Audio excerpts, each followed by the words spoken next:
इसका टूल जो है ना, उसी से आप समझ पाइएगा। तो मानचित्र में मापक की निम्नलिखित उपयोगिता होती है। मापक धरातल के क्षेत्र को मानचित्र पर सही सही प्रदर्शित करने की विधि है, और मापक के माध्यम से ही हम विस्तृत भूखंडों को मानचित्र पर लघु रूप में प्रदर्शित कर सकते हैं या उन्हें देख सकते हैं। तो अब इस बात को समझने के लिए एक बात और जानना जरूरी है कि मापक से किसी क्षेत्र के क्षेत्रफल की जानकारी प्राप्त होती है, और मापक की सहायता से किसी भी धरातल को बड़े और छोटे आकार में प्रदर्शित किया जा सकता है। भवन, कारखाने, रेलवे लाइन आदि सभी के चित्र बनाने के लिए मापक जरूरी है, आवश्यक होता है। तो भू सर्वेक्षण के लिए भी मापक अनिवार्य होता है।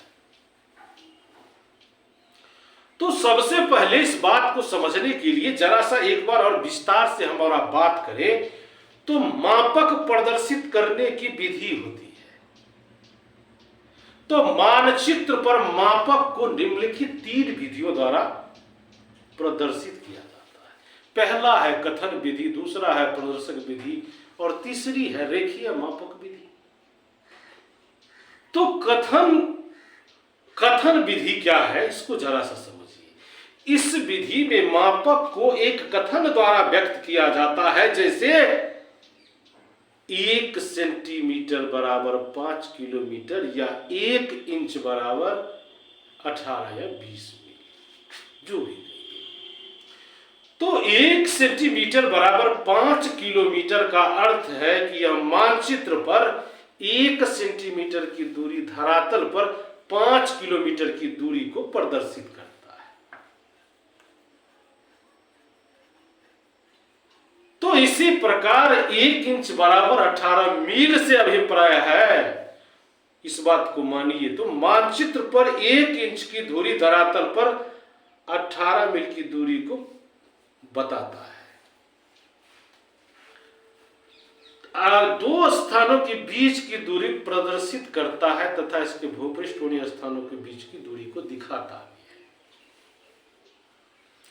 है। अब दूसरी बात आती है प्रदर्शक भिन्न, रिप्रेजेंटेटिव फ्रैक्शंस। तो विश्व के सभी देशों में एक ही मापक प्रणाली का प्रयोग नहीं किया जाता है। कथन विधि प्रणाली संबंधित देश में ही उपयोगी होता है, और इस प्रकार की कठिनाइयों को दूर करने के लिए प्रदर्शक भिन्न का प्रयोग किया जाता है। और इस विधि द्वारा प्रत्येक देश में, चाहे वहां किसी भी मापन प्रणाली का प्रयोग होता हो, मापक बनाया जा सकता है। तो इस विधि में मानचित्र की दूरी और धरातल की दूरी को एक भिन्न द्वारा प्रकट किया जा सकता है, और इस भिन्न को अंश का सदैव कहा जाता है।